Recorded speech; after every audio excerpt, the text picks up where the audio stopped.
Assalamualaikum warahmatullahi wabarakatuh. Perkenalkan, saya Zawa Aulia Ramadhani dengan NIM B1A1220076 dari Fakultas Ekonomi dan Bisnis jurusan Ekonomi Pembangunan. Adanya saya di sini untuk membuat tugas pendidikan agama Islam yang diberikan oleh Dr. Lasensu SAGMH.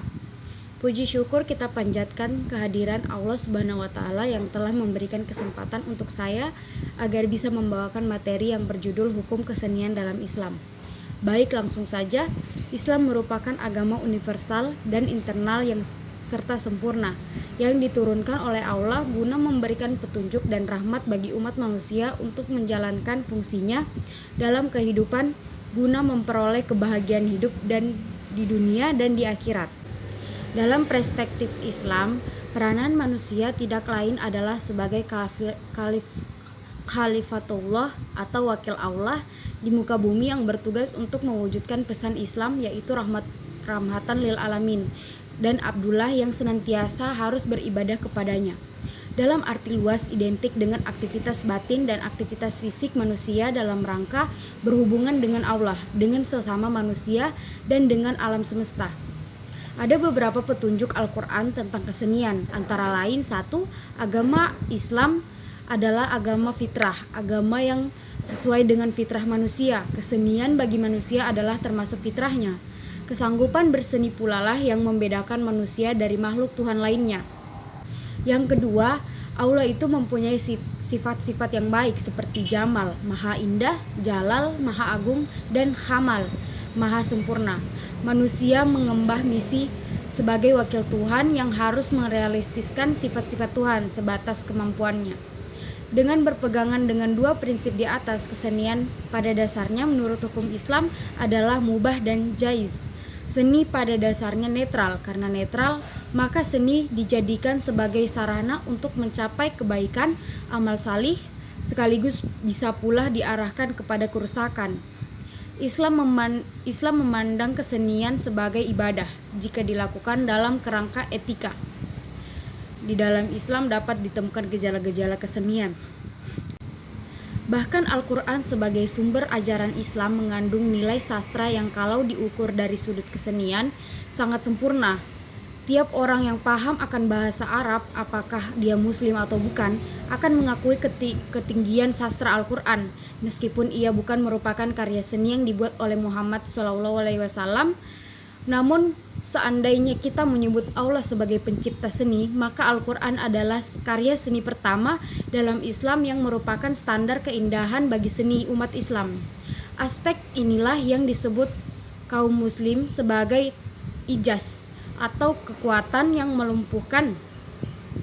Al-Quran telah menentang para pendengarnya, orang-orang Arab, dengan ketinggian sastra mereka untuk menghasilkan sesuatu yang serupa dengan Al-Quran, tetapi tidak ada seorang pun yang mampu menandingi Al-Quran.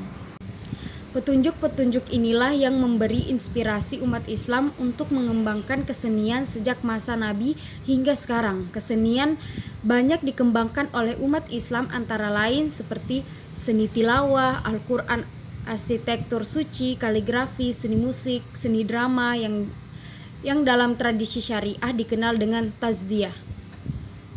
Etika berkesenian dalam Islam merupakan agama tauhid, dalam arti bahwa tauhid merupakan intisari dari ajaran Islam, yang sekaligus merupakan esensi dari seluruh ajaran Islam.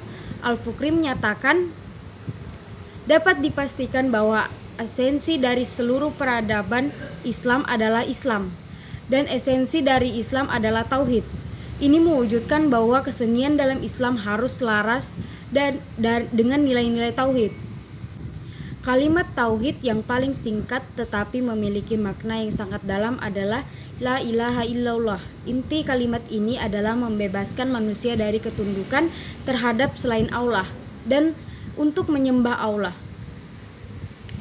Jadi, kesenian harus mencerminkan semangat pembebasan tersebut, bukan sebaliknya. Oleh karena itu, kesenian dalam Islam bukan hanya sekedar mengajarkan moral, tapi harus mengandung moral.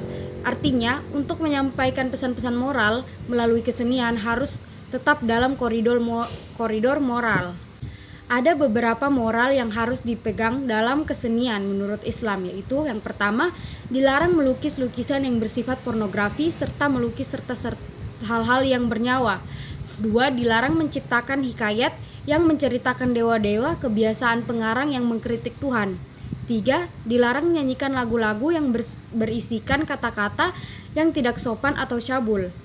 4. Dilarang memainkan musik yang merangsang kepada gerakan-gerakan sensual. 5. Dilarang berpeluk-pelukan antara laki-laki dan perempuan atas nama tarian. 6.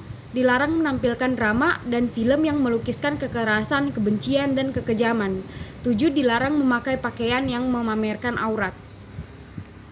Dengan demikian, segala bentuk kesenian di atas dilarang oleh Islam. Islam memiliki konsep kesenian yang sesuai dengan naluri manusia, yang mengarah kepada keselamatan dan kesenangan. Islam diturunkan untuk menuntun dan memberi petunjuk kepada manusia bagaimana mewujudkan salam di dunia dan di akhirat. Kesenian adalah jawaban terhadap fitrah manusia yang menurunkan ketenangan itu. Oleh karena itu, kesenian halal hukumnya. Bahkan ada perkara-perkara tertentu perlu digalakkan. Seni itu wajib mengandung moral, sehingga kesenangan yang diusahakan tidak menyengsarakan. Seni tidak boleh melewati batas, ia harus takluk kepada agama. Dui tunggal antara seni dan agama dapat ditemukan dalam filsafat surga. Beberapa hal yang hingga kini masih sering diperselisihkan hukumnya adalah musik dan lukisan. Dalam hadis yang diriwayatkan oleh Bukhari, disebutkan bahwa kelak akan ada umatku yang menghalalkan zina, khamar, dan alat-alat musik. Dalam Al-Quran surat Luqman ayat 6 disebutkan, dan di antara manusia ada orang yang mempergunakan perkataan yang tidak berguna untuk menyesatkan manusia dari jalan Allah adalah nyanyian. Nyanyian yang dilarang oleh Allah adalah nyanyian yang isinya bisa menyesatkan manusia serta mematikan hati. Namun nyanyian-nyanyian spiritual yang bernafaskan Islam yang isinya mengajak kebaikan diperbolehkan. Bahkan menurut para ahli sufi, nyanyian dan musik dijadikan sebagai sarana untuk membuka khazanah kebenaran ilahi. Dalam hal menggambar, ada sebuah hadis riwayat Al-Bukhari dan Muslim berbunyi, sesungguhnya orang-orang yang melukis gambar makhluk hidup ini kelak di hari kiamat bakal disiksa dan disuruh kepada mereka, hidupkan lukisanmu. Sementara dalam riwayat yang sama ada penjelasan, kita diperbolehkan menggambar pemandangan dalam alam dan hal-hal yang tidak bernyawa. Larangan menggambar dalam hadis yang diriwayatkan oleh Al-Bukhari dan Muslim tersebut adalah larangan yang menggambarkan hal-hal yang bernyawa, tetapi menggambar pemandangan alam dan objek-objek lain yang tidak bernyawa diperbolehkan. Bahkan harus digalakkan sebagai proses penemuan di dalam alam akan esensi metanatural. Karya seni yang menunjukkan syarat-syarat estetik menurut penilaian Islam merupakan karya ibadah pengabdian apabila bercirikan ikhlas sebagai titik tolak, mardahtillah sebagai tujuan, dan amal salih sebagai garis amal. Sekian materi dari saya, lebih dan kurangnya mohon dimaafkan. Wabillahi taufiq wal hidayah. Wassalamualaikum warahmatullahi wabarakatuh.